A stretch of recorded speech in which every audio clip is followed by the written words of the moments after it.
أعوذ بالله من الشيطان الرجيم بسم الله الرحمن الرحيم اللهم صل على سيدنا مولانا محمد الراهب وسلم وعلى آله وصحبه وحبدي بجاهه ما تيسير جميع المغرب jërëjëf di Cheikh Ahmadou Bamba Xaadimu Rasuul jaram maam Cheikh Am Fall tey ci feete Noël bi ñu ngi nuyu suñu mbokki chrétiens yi suñu frères ak sœurs chrétiens yëpp di leen souhaiter joyeuse fête de Noël di ñaan barkeb Seydina Insa ak soxna Mariama mi di waajur bu tedd bi nga xam ne Alxuraan da kaa beral loxo si biir barkeb wàcc si umma islamique bi yëpp ak si ñoom ñam ak mbindeef yëpp ñu muy yërmande rek di nuyu mbokki jullit di nuyu bu sell di ñaan si barkeb Rasulullah sallallahu alayhi wa sallam ak teddaangeem nga xam ne képp kuy sell ak kuy tedd si teddaangeem nan la sàng nan la defaree mu wàcc si xeetam gi ma doon yërmande tam si mbindeef yëpp ak doomu aadama yi di nuyu bu tedd nag taaliba Sëñ Tuubaa yi nga xam ni képp ku nekk Sénégal sëriñ Sëñ Tuubaa mu mun a bàkk dënnam fëgg ko ne saa maam bëri na ak tubaab bi daan ko dem dellu si bool tàqul dara tuurul li mu doon bañ taxaw fi keneen ku dul ñoom rek dàq nañ la wala ñu faat la wala ñu noppi loola wala ñu daan la te nag vidéo bi dafa jëmoon si vidéo ndoxu Touba bi ginnaaw symposium bi ñu defoon si wàllu ndox bi woote ne yaax la bëri uju lu bëri saxaar yi dafa mel lan lay déggee symposium bi ñu defoon dañoo woo ñëpp ngir ku am sa xalaat bu rafet ak sa xel ngeen di ko si ñàkk nekk Sénégal nag ma wax teew ma fa ndaxte li ñuy def fa ma ñëw ñaari vidéo lay doon vidéo bi lay doon vidéo boo xam ne vidéo bu contextualisé ak indi enjeu yi ak xamal murit li nekk si ginnaaw ndoxu Touba ak à long terme lan lañ fi war a bàyyi suñuy sët deuxième vidéo bi nag muy vidéo bi ñëw xëy na semaine bi ñëw ba semaine bi si tegu su ma ko jot maye muy de vidéo boo xam ne day indi 3 solutions yoo xam ne incha allah suñ ko deful léegi lu mu yàgg-yàgg dinañ ko def ndaxte vidéo yi du ma ko dindi sama page YouTube incha allah laa fas yéene dugal bii xam ne jeunes yi di ñëw incha allah lu mu yàgg-yàgg su ko gouvernement bi deful maa wax ma te amul fitub def ko taalibe Sëñ Tuubaa yi dajoowuñu nee nañu ànd liggéey ko Sëñ Tuubaa si ndigal bu kii fi togg Sëñ Tuubaa lu mu yàgg-yàgg solution yi may proposé benn dénk ko si defal ko Sëñ Tuubaa vidéo bi na ko ñëpp déglu nag ndaxte li ma koy xam ñu may wax yenn politiciens jeunes politiciens yi nekk assemblée di xasante ak Macky Sall may la ñoom ay wax Macky Sall ay day nelaw gaynde guy nelaw la ak ay ministre premier ministre bi mbarase loolu sa campagne ba loon assemblée lu leen fa soxlaa suñu carte d'identité yi suñu fichier électoral bi xool ñi jotul seen carte nga mel ne man ak ñeneen junni yi ak Assane Diouf mi nga xam ne tëj na ko muy prisonnier politique tey nag mi ngi si 1 mois maa ngi koy bokk ak moom naqar gi ak njabootam di wax njabootam tam nañu contacter TV5 ñi nekk ñoom sëñ Dramé ak ci maam Thierno Ndiaye nekk États-Unis nañu contacter CNN CBC ñu def ay ak CBC bu Angleterre ñu def ay reportage si li tax ñu tëj ko ak ki tax ñu tëj ko ak li ñuy mbubboo ba tëj ko moo xam c'est un prisonnier politique nañ ko vilipender il faut qu'on parle avec la presse internationale kon Assane ak ñeneen ñi tax ñu ñëpp ñu sonal ni mooy suñu carte d'identité suñu droit civique Macky Sall ñun amuñu man awuma problème ak Macky Sall parce que dama bëgg leeral Macky Sall li war digganteem ak man def na ko damay jullit laa nag du ma fen dama sos damay wax dëgg de bi mu njëkkee jóg man waxuma ay plan émergent bi Tony Blair def man yoonu yokkute ay lettre am laa yor waxuma la sax lu koy njott def na ko nekk Balde ministre de l'agriculture jamono yooyu sax bind na ma si ndigalu Macky Sall ne ma je mets Israël loo fa soxla à ta disposition et la collaboration des scientifiques Macky Sall ne ma indi sa business plan lettre baa ngi fii kon Macky Sall li war ak man def na ko Aminata Mbengue Ndiaye tam bind su defee tey centre stratégique d'élevage muy Koungheul moom man maa ko njëkk a proposé lettre bi mooy tontu tam balaa mooy tontu expert en agriculture alimentation Jacques Diouf la njëkk a consulté kon man xam na ni kii di wax ak moom man chef de projet laa woon MAPAC ministère de l'agriculture des pêches et de l'alimentation du Québec kii di wax ak moom c'est un expert si li muy wax ku lu mu xam la lu mu maîtriser la di ko dund tamit mu nekkee xale bi nag mbay ak yar rek kat doon sama réel li ma njëkk a am si jur sëñ Cheikh Fall Baye Góor bu sëñ Modou Moussa Fall moom ko may kon Macky Sall wàccoon ak man mais man problème fi mu am ak moom problème mooy mooy droit civique nit ñi mooy ñun li taxoon ñuy xeex mooy injustice bi ñu ko defoon lañ mënu woon nangu bi ko Abdoulaye defoon mun ñu ko nangu injustice bi Abdoulaye doon def tam bëgg ñu imposer Karim su dul un choix libre lañ bëgg woon nangu te ku ñu gën a bëgg te Abdoulaye rek lañ bëgg ku dul Abdoulaye Wade moom rek lañ bëgg mais suñ demee ba jàmmar la moom nga xam man su ma egsee fii fi ñu toll nii loxob ginnaaw yàlla ak yonent bi suñ tubaab ak Cheikh Fall loxob Abdoulaye Wade moo tax parce que moo jox bourse ma jàng si fii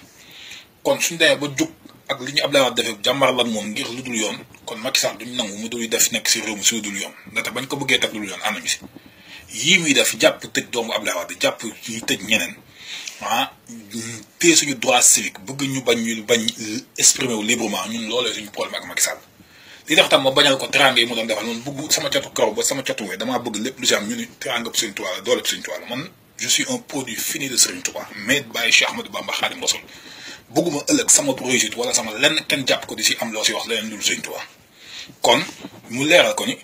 ay ministre am tam maa leen gën tamit macha allah ndaxte poste yi ñuy am du ñu nelaw guddi suba mën nañ leen ñi nga xalaat ñu éjecté leen te dañ leen di liggéey ak den xaw ñoom te man teranga ga ñuy am la mu Sëñ Tuubaa defal te damay nelaw guddi bien que 5 heures de temps laay nelaw nag ba mu nekkee 6e lycée ba léegi 6e lycée ba léegi 5 heures de temps la ma yàlla defal mu lay nelaw entre 11 heures ba 4 heures du matin loolu Sëñ Tuubaa dama ko mooñaale la waaye nag nelaw yu day lay doon ak xel mu dal te fi ma nekk tamit ay tubaab laa fi jiite tamit maa ngi sant Sëñ Tuubaa bu baax ak Cheikh Ibou waaw balaa ñoo def dara foo ma taxaw ñu laaj ma sama avis ma koy soog a wax kon amul lenn lu may soxla lu ma mënta ñàkk lu may wut si Macky Sall su lu woon lenn rek doon sëtub Cheikh Ibou Fall jombale naa sama bopp teranga gi ma yàlla defal sur 7 milliards de personnes mu tànn ma si mu doon sëtub Cheikh Ibou Fall loolu dama jàpp ni xéewalub suñu borom la kon nu ma tàllal sama loxo politicien Macky Sall yoonu yokkute laa la wax waxuma ne ay plan émergent yoonu yokkute la Macky Sall njëkk a tàll laa ko njëkk a bind mu delloo ma teranga ngir tàllal ma loxo ñu ànd liggéey mais ñëkk a wër dama leen xamoon ne ay incompétent yuy taxawal loxo ma teel a téye sama loxo ak bañ tamit ñu tudd sama réussite keneen ko Sëñ Tuubaa kon ma jàll si ndoxum Touba bi di leen wax ni kii di wax ak yéen il faut mu indil leen si jëm si wàllum ndoxum Touba bi li may njëkk indi contextualisation ak enjeu géopolitique yi nekk si ndox ba ngeen xam luy daraja ak mandarga ndox su ma ko indee après mu ne enjeu capitaliste yi enjeu stratégique enjeu politique yi enjeu économique yi nekk si biir ndox sama vidéo bee di ñëw nag wàllu ndox mi ñun ñoo ko njëkk li ma bëgg leeral wàllu ndoxu Touba ak ku mu mënta doon je te défie ñun ñoo ko njëkk a génne en 2004 seen Cheikh Aliou 2006 la si teg loxoom ñun ñoo ko njëkk a génne waa daayira France yëpp sama kër la ñuy yendu ma reel la ñaay xaar sëñ Ibrahima Mbacke ibnu sëñ Xalil ibnu sëñ Fall bu sëñ Ibrahima Mbacke bu sëñ Touba moo doon coordonnateur projet bi El Hadj Sabara doon chef de projet bi tous les ingénieurs de tous les daayira de France ñu dajale bind un cahier de charge yóbbu ko sëñ Moustapha Saliou teg ko si loxoom sëñ Moustapha Saliou nañu dafa am lu Ndiouga Kébé defoon dafa mos a ñëw si kanam sëñ Saliou te ba mu si Abdou Lahad te ba mu koy def maa ngi toog si ginnaaw si Abdou Lahad di ko ñaan digal mu yokk ñaari sooro si jumaa sëñ Tuubaa gi si Abdou Lahad bésoo Dakar dal si kawam may bañ nag loolu dal leen si diggante ak seen Saliou ndaxte si Abdou Lahad daf ko ni dëkkub Sëñ Tuubaa gi na njëkk tey na mujj tey nga ñëw di ma fi wax lu ma fi wax def lu fi mat a def nii nga ne jàmbat ñëw sama gan noonu la Sëñ Tuubaa taxee sama gan ne ma defal lii ma jël bind defee ko ni mu ko bëggee su ma noppee mu ñëwaat mu gërëm muy bañ nag loolu dal ñu moo tax moom mu bañoon yóbbu kay bi te ñu ngi siy sant Mbàkke Balla te may baatin daf si amoon ndaxte su fekkoon yóbbu na ko ba Sëñ Saliou woon ñu si liggéey li ñu mën a am expérience à l'international ak li ñu def léegi lépp ak li ñu liggéeyal Sëñ Tuubaa bi duñ ko mun kon ñu xam ne Sëñ Tuubaa moo tànnal boppam Sëñ Cheikh Aliou loolu laa bëgg leer di sant nag waxoon naa ko sama vidéo ba le passé sëñ Modou Lo Ngabou am na lu mu junj kooku ñu jëmm jooju ñu ngi koy sant ñetti set Sëñ Tuubaa yi damaa bëgg murit yi ku nekk yoral nañ cant muy sëñ Modou Lo Ngabou sëñ Moustapha Bassirou bu sëñ Moussa Mbacké sëñ Moustapha bu sëñ Moussa dégg naa keroog dégg naa discours ba mu jeex sëñ Cheikh Aliou ak kooku sant Badiane man ne ñooñu yaakaar naa ni su ma yoroon milliard fi mu toll nii am naa xolu ñoo dem jàppale leen jox la ngi jëm Sëñ Tuubaa ndaxte ñetti sëtu Sëñ Tuubaa yooyu dañoo doon suñu amoon ñetti Sëñ Tuubaa am nañ ñu mel noonu mais dañoo féete si diine gi dugguñu si wàllu àdduna mais suñu amoon ñetti sëtu Sëñ Tuubaa yu dugg si wàllu àdduna amee si charisme bi amee si wegu gi ak xam seen bopp li tax nag ma fan leen lu ma ko nag man dama fan kenn xoox boobu lem xaju si gémmiñ tef am na kii yoo xam bi ñu ma bëggee liggéey dama leen ni man doomu Sëñ Tuubaa rek lay déglu ndigal wala ku fi toog Sëñ Tuubaa ku fi toog si rek lu tax ñooñu ma fan leen démb seen discours ñoom ñëpp du ma ko déggee dañu seen loxo bu tuuti bi murit yi dañu waa xam boppam loxom bu tuuti woo ñu ko tàllal kenn dama ni murit yi nañu xam ni gouvernement bi dafa bëgg a foqati si Mawahibou Rahmati liggéey bi ñuy liggéey foqati si murit yi li ñuy tuddee statut spécial Touba la bëgg a indi en brèche mettre ñu dans des situations géopolitiques yoo xam ne on sera toujours le dominé au service des entreprises françaises muy Suez ak Veolia down the road si li ñuy waajal noppee naa ko indi développé ko si vidéo bi li ma siy leeral nag mooy waa Mawahibou Rahmati yooyu ils emploient 99 employés nañ ma wax Touba ban entreprise moo fa am di fa employé 99 employés te du sa ndonom maam wala du entreprise tubaab bu fa ñëw ay banque wala leneen entreprise bu commencé de néant dem ba am 99 employés loolu gisuma ko fa ils font un chiffre d'affaires de 317 millions CFA loolu nañ ma wax ban entreprise moo ko def te du ay ONG yu njuuj njaaj wala gouvernement bi jàppale si politique kon c'est une fierté muy moo wax na ti kon buñ ko bàyyi mu éclaté wala ñu leen indil ay gàllankoor nan leen jàppale may leen doole ñoom suñu doon ay jaam nañ ñii nga xam ne Cheikh Abdou suñu doon ay jaam wala ñoo xam ne xamuñu seen bopp ne Cheikh Abdou Lahad Gaïndé Fatma gis ngeen ko si mbubbub Serigne Touba la soloon vert blanc doon porte parole yoonu murit ba législative yi ñëw Macky Sall peinture ko beige marron mu xeeb li mu doon dem taxaw di si ginnaaw Macky Sall ñii su fekkoon ni dañoo xamul seen bopp xam nga lu ñuy def dañuy dem si réewum naar yi yóbbu projet bi wane li muy wan ak impact yi ak seen i preuve naar yi joxe leen ay milliards te jommale noonu loolu seen bopp. projet fi ñu toll nii fondation Bill Gates wala fondation yi nga xam dañoo nekk si Amérique fii di aider pays suñu fa yóbbuwoon loolu wala Nations Unies wala UNESCO dañuy am ay xaalis kon ñoom ndegam loolu ñagal nañu suñu bopp. dégg naa ñu wax Abdou Lahad Ka dafa jot xaalis sax si wala Hollande mais des na ma leer dama si wax sànq aw ma si ay preuve yu leer su ma demee ba am si preuve yu leer naa si dugg wax si leer si ay 100 millions mais ñoom suñu defoon ne kooku kon Touba fi mu toll nii ndox moomu ñeneen na ñuy naan la te suñu Touba jombale na boppam jombale ñoñom ñuy tàll seen loxo keneen kon ñu ngi sant waa moo waxmati di wax sëñ Moustapha bu sëñ Moussa Mbacke jarul ngay tontu Mansour Faye man la koy tontu naa ko teg si xam-xam gi muy woote moom la jàng muy hydraulique di ko défier nag mën naa billet avion première classe aw ma ko waaye mën naa fay billet avion deuxième classe si ingénieur senior am yi nga xam ni en hydraulicien la wala moom wala ku mu yaakaar ne xam-xamam bi APR màcc na si wàllu ingénieur yi bu mu doon nag mu dajeeg man am na rajo New York bu invité woon sëñ Ousmane Dramé mooy ngontal New York si studio bi man ma jël visa mun naa ko utoo sa visa boole kaa ñu ko defal visa mu fekk ma ak man biir États-Unis ñu def benn table ronde journaliste toog duñu déglu bàyyi ko ak man pendant 1h30 moo wañ ku mu fa indi senior ingénieur yi nekk ministre de l'hydraulique moo xamal ko ni catu kaw ba catu tànk man produit Sëñ Tuubaa laa Mansour Faye laa bëggoon ta yaakaar Sëñ Tuubaa différence am ki ànd ak Sëñ Tuubaa la mooy différence am ki ànd ak Sëñ Tuubaa naa la ko woon tey bu xamal leen sa incompétence gi nekk si projet bi biñ koy proposé assemblée ñu ngi sant Wuri Sarr ak sëñ Bara Dolly ak ñooñu taxaw bés boobu défendre dafa statut wu Touba mooy statut spécial Touba moo leen dérangé ak ay yeneen visées yi nekk si ginnaaw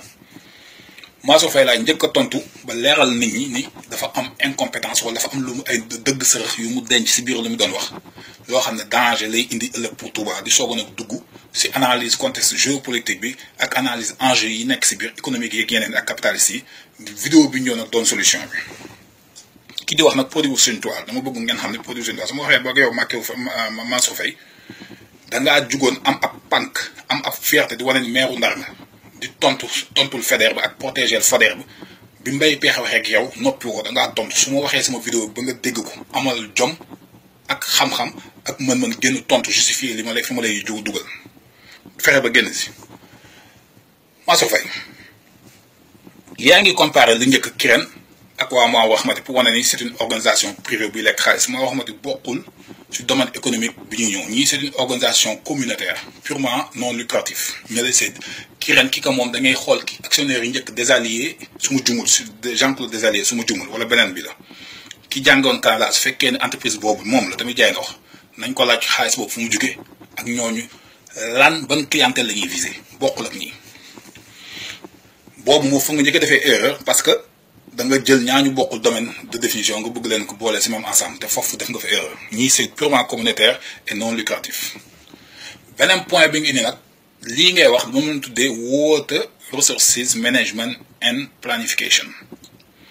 fii si dëkk occidentaux yi muy France wala Canada wala États-Unis commune wala entreprise privée voilà wala gouvernement provincial wala collectivité territoriale wala gouvernement régional buy jug di investir si loolu war a def réseau de distribution sur nouvelle zone wala nouvelle subdivision boo xam ne amu koon am ñu fa dëkk wala am ñuy ñëw jënd suuf foofu di day jënd si kër yooyu li ñuy njëkk a def dañuy informer nit ki si loo xam ne c'est un paramètre fondamental si communication su fekkee ne ingénieur chef de projet bi la wala directeur bu entreprise bi wala chargé de communication bi suy dem dañ ko naan jaasi boo mën a fàtte ginnaaw fàtte ko mais jaasi gi foo nga gànnaay ko muy lan muy le prix du mètre cube d'eau ñuy def water resources planification and management xam nañ li may wax bu wér ni comme ñun ingénieur environnemental agricultural ingénieur yi wala civil ingénieur yi wala ñuy def génie rural xam nañ ni munoo ne projet bu mel nii toog en tant que ministre biir assemblée nationale ne projet bi taxaw na ñu ngi koy def dañuy relier toutes les maisons de Touba ñu am ndox su leen neexee ubbi su leen neexee ba ñu ubbi ñu xool luñ si leen si neex te munoo leen wax ni c'est quoi le mètre cube d'eau moo tax képp koo xam ne projet yi yaa ngi koy jaay dans le milieu occidental sooy dem dañuy fexe ba projet bi ñu wax la mooy le prix du mètre cube d'eau si ce zonage bu nekk foo laay dëkkee geew nag pour leeral la prix mètre cube d'eau boobu soo xoolee il faut mu indi moyen pour am fu mu dikk ak foo li nga comparé Kirène ak Maawa Xamati pour wax leen waa Maawa Xamati lan mooy handicap bi ñaam pour ñu bañ leen jiñ sàcc ma te kilifa yi gox seen tànk yi bëri dañu yaakaar ni sëñ Cheikh Aliou il s'enrichit te sëñ Cheikh Aliou jamonoy waat su bëggoon doon ministre de l'hydraulique doon ko parce que am na diplôme yi mun na ko moo ëpp diplôme Cheikh Abdou Lahad Gaïndé Fatma bii doon topp si ginnaaw Macky Sall waaye dafa jëndee xam-xamam ak diplôme dem liggéeyal Sëñ Tuubaa kon kooku respect ak honneur man laa gis si moom Mbàkke Cheikh yi man loolu laa gis Sëñ Tuubaa yi suñu ma tëflee wala ñu saaga man damay tëdd ne Mbàkke Balla jox jël tëfli googu def ko si bitel def ko saafara di ko diwu parce que ñooñu c'est des dignes petits-fils de Sëñ Tuubaa pas ay ñoo xam ne xamuñu seen bopp man ñooñu faalewu ma leen parce que leen yàlla dafa dañ ko xeeb réew nag géej ñeen may wax nag ñoom ñoo réew si kanam yàlla nag te mag mu mel na yàlla tànn la 7 milliards de personnes def la sëtub Sëñ Tuubaa Sëñ Tuubaa li mu daj si géej gi 30 ans de nattu ak d'épreuve rayante ba yëkkati daraja xeetam ak santam nga bëgg ko wàcce yow yaa réew man ma réewande googu noonu laa ko gisee kon fi may dem si Mansour Faye en France le coût du mètre cube d'eau mu ngi coûté 3,20 euros en Allemagne 4,50 lay jar le coût du mètre cube d'eau dëkk bi gën a cher mooy Danemark bi mu fay coûté entre 5 et 6 euros moyenne européenne bi mètre cube d'eau mi ngi coûté 4,25 euros kon ça veut dire dans les 3000 francs CFA le mètre cube d'eau moyenne européenne bi yow lu tax mètre cube d'eau boobu nga war ko wax murit yi ñaata lay jar parce que soo ko bàyyee noonu mu doon zone d'ombre te mètre cube d'eau mënoo ko wax murit yi à l'infini noonu loolu lay jar parce que dafa am dans le temps ay critères yoo xam ne si calcul cost production cost bi day fluctuer di changer ba nga xam ni da nga koy mën a wax ne pendant telle période lii la nga ko mën a jaayee lu tax nag mënoo ko wax murit yi dafa am ñett benn la ngay wax du dëgg da nga jaaxle ndax màggal gi ndox manqué na nga bëgg noppiloo ay député yi rek nga ñëw wax leen yëpp ñi ngi projet bi pare na taxaw nañu pour Touba dëkk bi nekk kër gu nekk ñu indil la fa ndox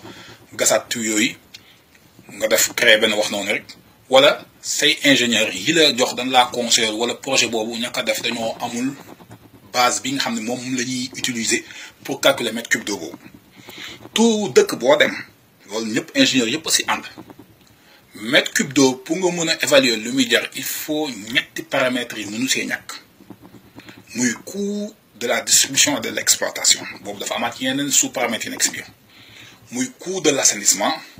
ak beneen coût muy coût de redevance ak taxe municipale yi nga xam ne dañ si nekk loolu lay permettre nga ni projet bi nag telle zone lii la ñuy coûter mètre cube d'eau bi soo ubbee sa robinet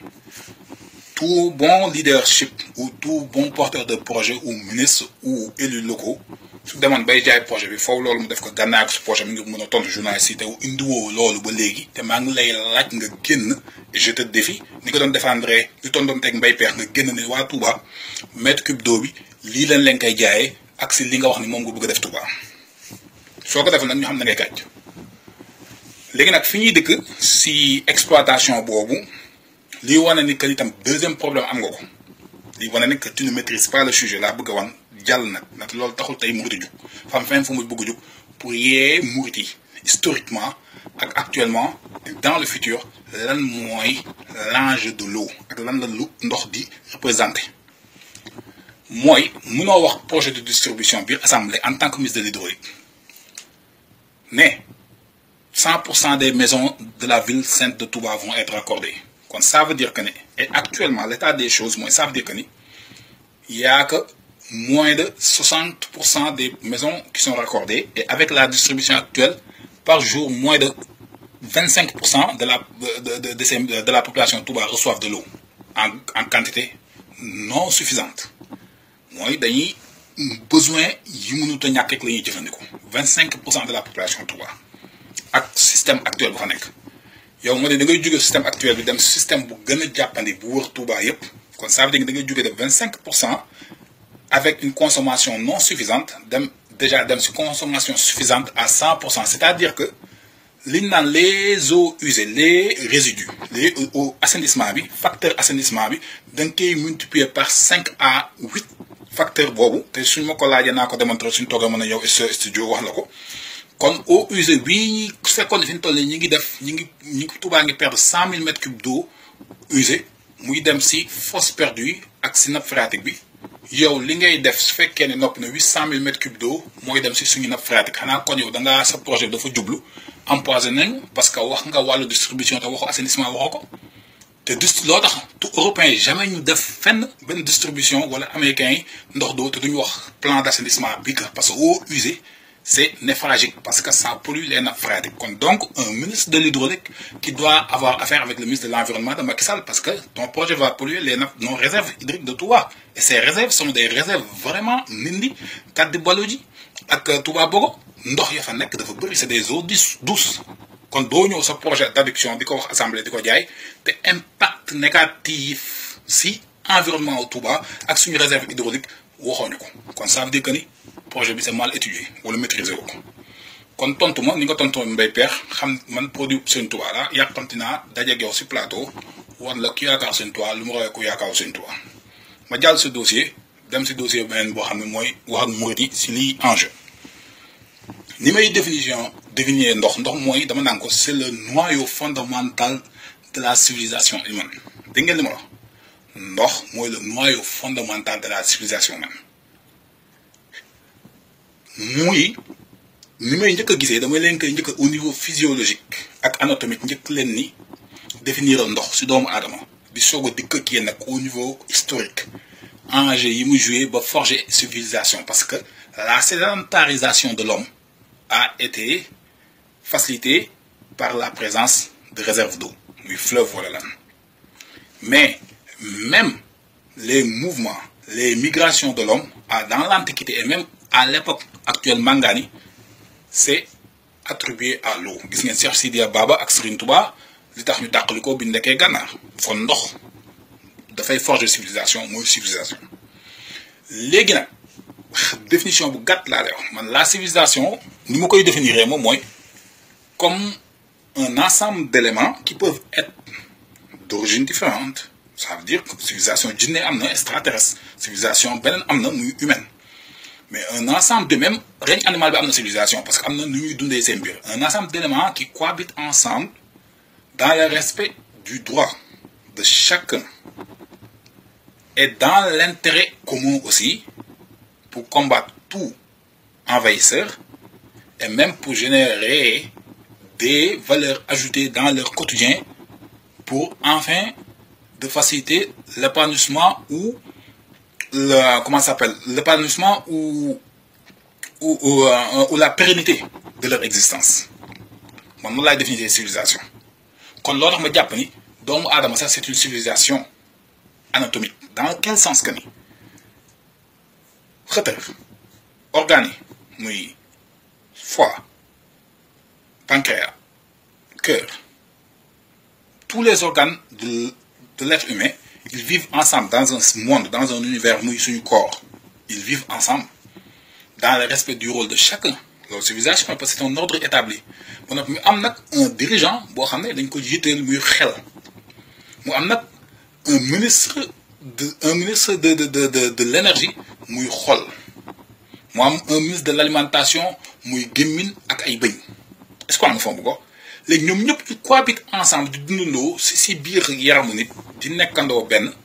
pour benn intérêt pour seen système bi ñu bokk univers bi ñu nekk mu am approfondissement am pérennité muy univers bi ba su ko defee envahisseur yu mel ne microbe ak virus suñ duggee ministre de la défense anticorps yi ñëpp lancé alerte corps bi gën a waajal xeexi kon même yàlla si biir doomu aadama daf si créer civilisation muy ay ñu bokkul ay melo waaye dëkkandoo si jàmm ku nekk respecté di liggéey ngir jàmm am fa ñu nekk ngir tam ak di aar seen bopp muy doomu aadama civilisation laa ko jàppee muy civilisation bi njëkk bi yàlla njëkk créé noonu ko créé nag civilisation bi lan mooy base am mooy ndox ndaxte l'homme est fait de 70% d'eau loolu nag ndox moomu dem nañ ba xam nañ ni sax lii wane c'est la toute civilisation se base aussi sur la transmission de l'information et l'information les scientifiques ont démontré tout récemment que l'eau est un mémoire de stockage de l'information kon valeur scientifique valeur physiologique u ndox wane naa leen ko kon maa ngi ñëw nag léegi si côté contextuel civilisation Anunnaki muy benn empire boo xam ne njëkk civilisation yi njëkk soo xoolee fu ñu nekkoon wetu Euphrate Irak bi ñu fa jógee nga gis civilisation islamique nga xool Irak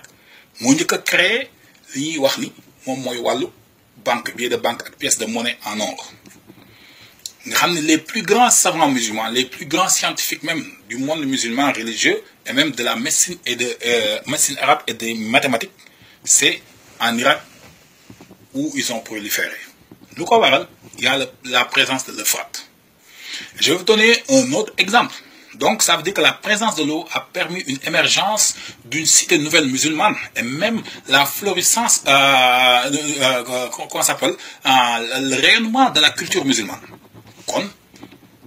lolo, wane na ni lu ndox di liggéey sur le plan géopolitique. Parce que l'islam est devenu comment ça s'appelle, une culture incontournable durant l'âge médiéval à cause de la présence de l'eau à l'Euphrate. Et ça a été aussi un centre de commerce incontournable. Présence au nord. Le développement industriel de l'Irak, avec le développement même premier pile batterie. Bi ñu créé, xool ko batterie bi ñu créé, fa lañ ko pile d'Irak, fa lañ ko créé. Léegi suñu paree loolu, ñu demaat nag léegi soo xoolee si plan géopolitique laa leen indil lu ndox du si joué. Problème xool leen entre empire nubien, muy Nord Soudan, pharaon yi dem nañi ba pharaon yi ñoo dominer nubiens yi parce que nubiens yi dañoo yaakaaroon ne Nil bii di ñëw Soudan yàllay pharaon yi suñ leen merloowee dañuy arrêté ndox mi moo tax ñu daan def ay sacrifice pharaon yi daan def sacrifice ndox mi du egsi souvent léegi ñoom ban accord diplomatique ak géopolitique lañ signé woon ak pharaon yi moo doon seen doom buur yi gën a rafet yu jigéen ñi moom lañ daan may pharaon yi ñu doon reine d'Égypte yi soo leen xoolee Néfertiti ñoo ñëpp ay nubiennes la ñu ñuul la ñu woon dañ leen ko daan neexalee ngir seen yàlla yi bañ a mer ba ndox mi mën a egsi donc l'eau a forgé une relation étroite entre l'empire nubien et l'Égypte, l'empire égyptien. Bon, ben exemple là. Le problème actuellement du Moyen-Orient en matière de géopolitique, c'est Israël. Et le problème d'Israël, c'est sa mainmise sur quoi? Les réserves d'eau en Jordanie et même en Syrie et d'autres pays arabes. Donc le point d'eau et même la mer morte là, ça a été un point névralgique aussi bien que c'est salé. Bien dit ko. Kon ndox même ça peut déstabiliser le contexte de tout un continent parce que enjeu yi si nekk la. Mais deuxième point. Soo ñëwee beneen point mu indi leen ko OMVS, ça a été créé pour éviter un conflit sous-régional au niveau du Sénégal, de la Gambie, de la Guinée et de la Mauritanie et du Mali.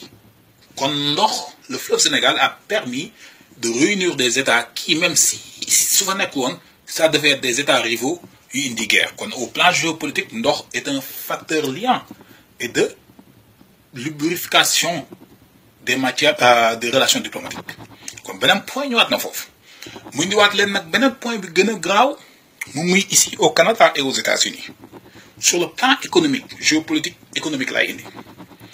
L'eau est un moyen de pression du gouvernement fédéral canadien par rapport aux différents gouvernements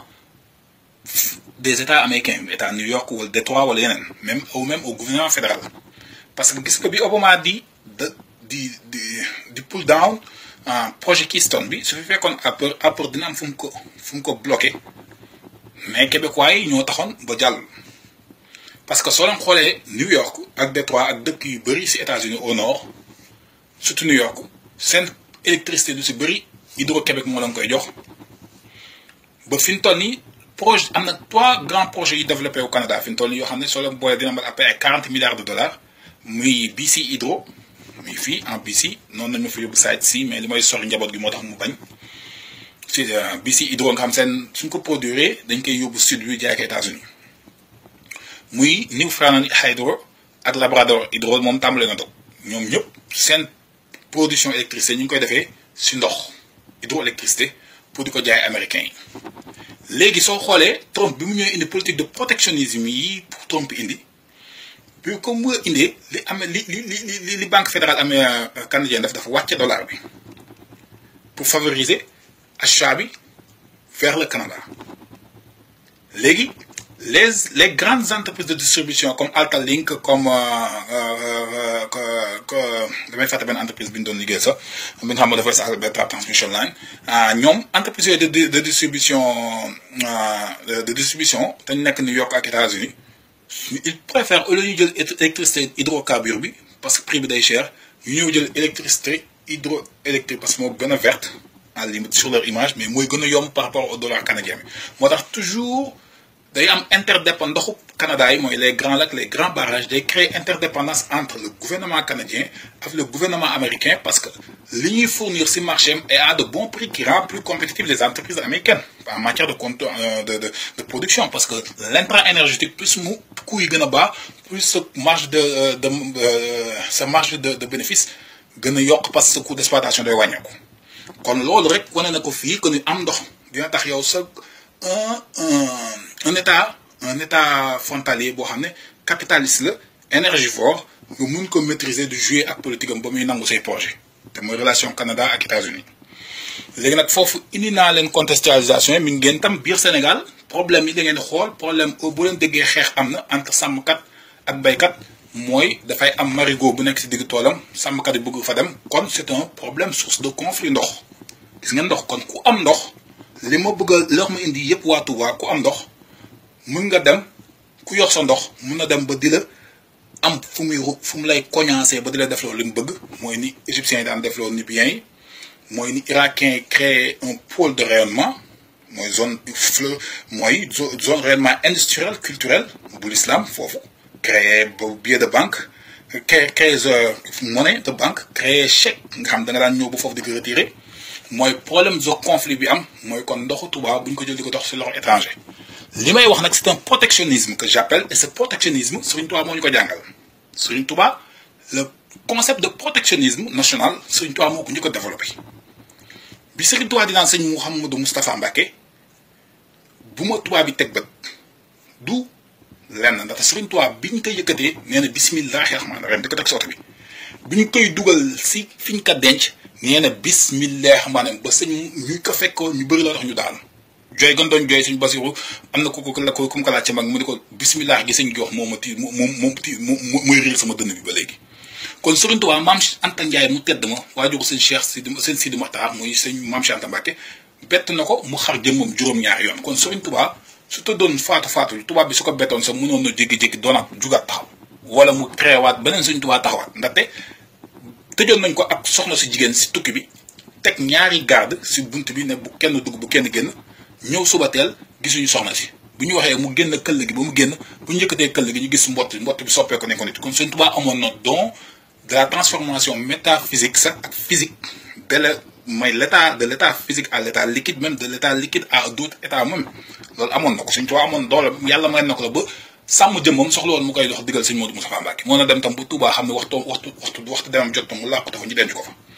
mais dafa am lu ñu Serigne Touba bëggoon jàngal loolu laa bëgg mu ngi ci dégg ko protectionnisme dafa xamoon jëmmam ressource naturelle inépuisable la Serigne Touba jëmm ji ressource naturelle inépuisable te naa leen ko démontrer il y a l'économie religieuse qu'on appelle l'économie du pèlerinage Serigne Touba bi suñ ko jotoon ba teg ko bët loolu Serigne Touba doon annoncé te boobu xewagul woon nii dañ koy yóbbu musée du Louvre wala yóbbu ko Champs-Élysées wala yóbbu ko si seen dëkk seen hôtel mag yi ñun muridi bés màggal fu mu jotee ñuy daggati bii dem màggali France dem di fa ziar Serigne Touba xabroom ça génère plus de 100 millions wala ay dizaine de millions par année dizaine de millions yooyu fi ñu toll lii day dem si xalifa Serigne Touba mais su nekkoon France day dem si xalifa si gouvernement français kon protectionnisme de ces millions mais tam protectionnisme beneen bi mu am mooy l'impact du màggal c'est 400 milliards CFA te xamoon nañ Serigne Fallou dañoo woote ci màggal gi loolu taxoon Serigne Touba pour protectionnisme de l'impact économique de sa personne protection impact économique mu ni bu ma Touba bi teg bët mais pas pour ay affaire ñu yóbbu ko Touba kon loolu laa bëgg ngeen xam li protectionnisme si foofu laay duggee nag pour dugg si protectionnisme ndoxu Touba pour enjeu yi ndoxu Touba fi mu toll nii maa ngi jégalu su fekkee ne am na nag bu leen leeral am na si benn projet boo xam ne 2007 mooy cadeau bi ma doon delloo Ablaye Wade bi ma joxee bourse pour remercier ko waa Université Laval ñu ñëpp ñoo ko defaloon yónnee ko jox ko Ablaye Wade ñu def réunion ak waa ambassade Ottawa pendant 4 heures de temps ñetti oto ingénieur dem fa projet bi dañ ko bloqué fii jox ko benn sénégalais bu nekk Winnipeg mu dem bi Ablaye Wade wàccee mu publier ko seen web naan projet am la ñu ne ma bind ko ne ko soo ko waxaatee wala publication soo ko dindul wala ma dégg nga dem di ko def Sénégal naa la porter plainte fii au Canada pour plagiat ak d'ailleurs Konzul Mohtadine ñoo ko produit woon Mame Cheikh Ibor Ngom il est dans le cabinet du ministre Sam Amad du Travail, celui qui a révisé l'impact économique de la révision du salaire minimum au Québec. Il a été primé. Le ministre de Québec primé. Récompense. Ce projet, il l'a présenté en sa diplôme d'économie, son mémoire d'études. Avec mention, et ça a été primé, il était major de sa promotion. D'autant plus, faculté de mathématiques, faculté de génie civil et de génie électrique, c'était un projet que nous proposions en 2008. 2007, il était confronté à des crises énergétiques, des crises d'assainissement et des crises de distribution d'eau. Moi, Dakar, courant et on avait créé un projet à triple coup. Le projet France, pour le Touba. Projet Bob, une pierre, 3 coups, on devait résoudre 3 problèmes en même temps pour nous djebal ko Abdoulaye def ko lompul pour ndox mom du ñew biir Touba mu doon désaliniser ndox Touba bi muy générer électricité en même temps di générer électricité en même temps di lak mbaliti bu nopp di indi ndox mi et tout fi tambalé Kaolack jëm ba Saint-Louis sen mbalit yépp dañ ko doon acheminer par train biir lompul projet bobu mi ngi fi ba légui Mam Cheikh def nako amna ci major Mon Finton, il a été primé même par le ministre québécois de l'Emploi parce que moi, révision projet impact économique. Quand les meilleurs en matière de carnet d'adresse, en compétence, je ne qui est ingénieur avec connaissances, avec bromi bop, il n'a pas de sur toi, quand on va mairie Touba, ou le cher, il y a des gens parce que les gens pendant 15 ans, ak khalifa keur gog kilifa mbaka mbak parce que addiye ñi bëgg jaaral yi ñu tan bëgg ma kay jaaral seen loxo mën ko du am man khalifa Sëriñ Tuubaa connexion direct wala khalifa Seex yi lo tax ñu may sosal di ma wax te gona gu reew nak kañ ngay gis reew ndem limi bañ soko defé te limay bañ moy nga teunk ma man ki may teunk khalifa Sëriñ Tuubaa la xocc xobu lim xajjo ci gëm def kon loolu la bëgg leeral légui nak contexte yi ma dëgg leen taxaju moy fiñ toll suñ doon jël ndoxu Touba diko distribuer da nan SDE mo koy créer dama bëgg ngeen xam lan moy impact économique Touba d'ici 50 ans man waxuma ak yeen man ñi may waxal moy ñi nga xam d'ici 50 ans ñi ngi gis Touba lu mu war doon Sëñ Cheikh Mbacké bi muy xoti tali Touba bobu auto gaynde sax ci tali rang-rang la amone Touba amone tali rang-rang ken xoté gu fon tali comme bi muy xoti tali Touba defu ko won pour mom wala ay auto nas yi mu doon mom mo fa amone nas bo may auto transport public sa amone xan xeyna train bi kon bam koy xoti ñun ñoo taxon té ñi ngi koy sant Mbacké yalla nañ ko yalla fayal kon yeen wa ma wax mati même facteur te manqué ina ma wax mati ma so fay ma taxaw fofu wa ma wax mati bi ngay togn ñoo la gëna compétent du ñoon te dans leur communication sudul Badiane di Seigne Moustapha évaluer nak c'est quoi le coût du mètre cube d'eau su ñom le coût du mètre cube d'eau wa ma wax mati ki doon wax néna sudul Seigne Moustapha néna wa man mi ñi ngi ci am 3 francs ñom ñu ngi ci am 4 francs muy 7 francs le litre kon le mètre cube d'eau ça coûte 7000 francs CFA pour wa ma wax mati lolu dafa jara leral xamul lutax muy coûter 7000 francs CFA muy le double de la moyenne européenne que je vous avais dit tantôt muy 4.25 parce que c'est le procédé d'osmose inverse motax koku don yak dew sen Cheikh Aliou sénégalais bobu nan mouride nek États-Unis koku c'est un négrier jam bu jaan bu war Ablaye Wade wax Seigne Touba wax talib Seigne Touba parce que le procédé d'osmose inverse on l'avait étudié aussi tam bi ñu def suñu projet bobu xalaton nañ ko pour désaliniser ndox mi ça n'a pas marché lolu ñu dem d'incinération procédé d'osmose inverse c'est énergivore motax facture bi donne 100 et quelques millions wa Californie ñi koy def ça ils ont des problèmes l'état de Californie a ce problème là l'état de Californie a ce problème face à la sécheresse parce qu'ils ont des cellules d'osmose inverse c'est seuls les pays arabiques qui le font parce qu'ils utilisent les résidus du pétrole pour générer de l'hydroélectrique donc le procédé d'osmose inverse celui de mu ñëw jaay ko Ablaye Wade jaay ko Seigne dafa dóor marta Ablaye Wade dóor marta Seigne wa mo wax mati donc man ce que je vous propose ce procédé c'est pas viable à long terme parce que la facture énergétique Touba ni commune bi ni état bi ci yàgg la kay bàyyi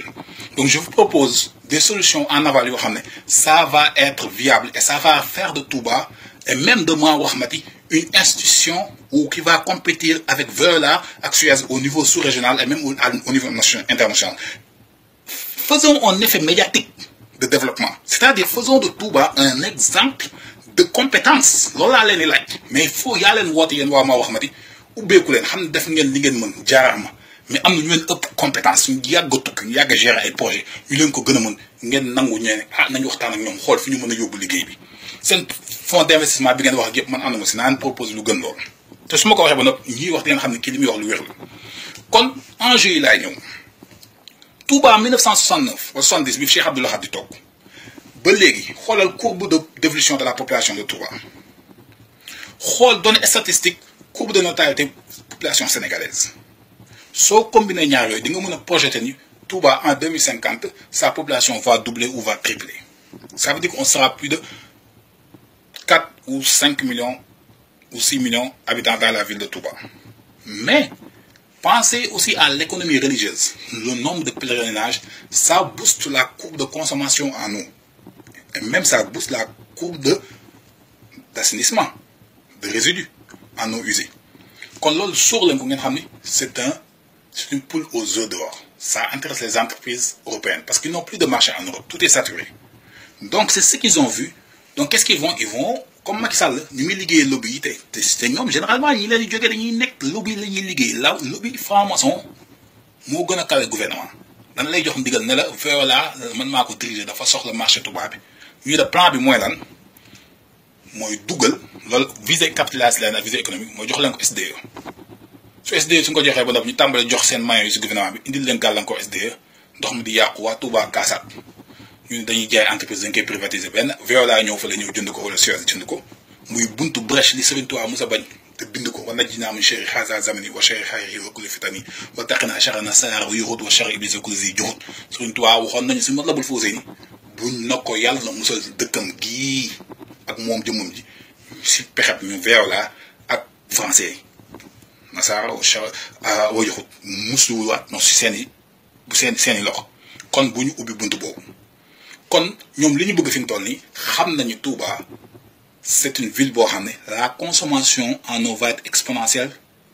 si lii di ñëw donc ils vont dire se cacher vers l'État c'est l'État qui va prendre en charge l'eau après état bi def échec ñu dugal ay entreprise française loolu su amee nag tag alerté woon naa leen te vidéo bi day des loolu visée capitaliste yi ak visée économique yi parce que c'est un investissement bi am si Ila Touba bi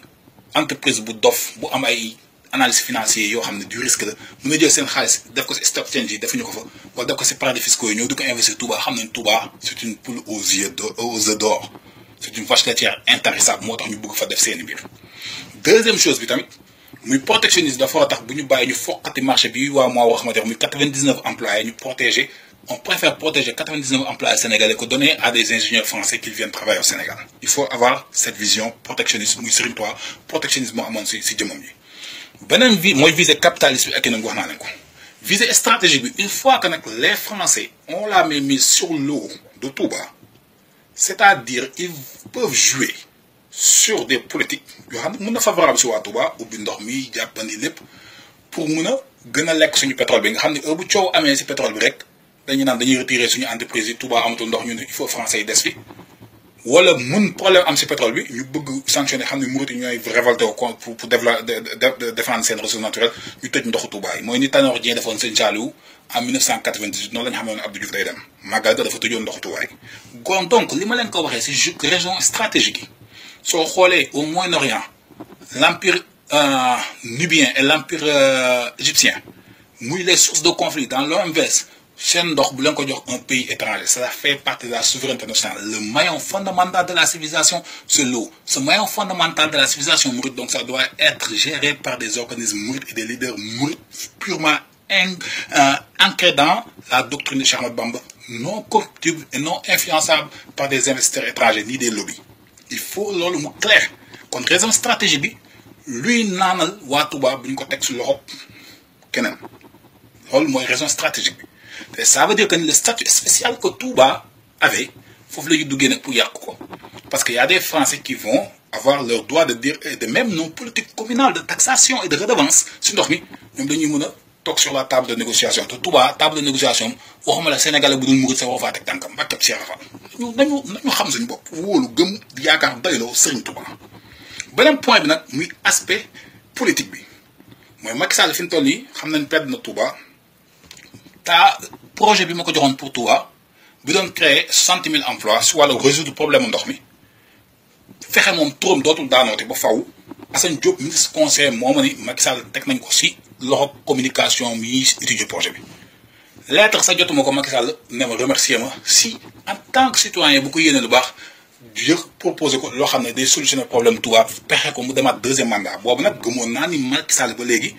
ay ñu jógee xalifi ñoo koy manipuler di ko dugal si ay tooxi duuna loolu taxoon ma ni Macky Sall li ma doon si Abdoulaye Wade du ma dal naa ko testé ba ma tontul nag laa ni kii gëmul Sëriñ Touba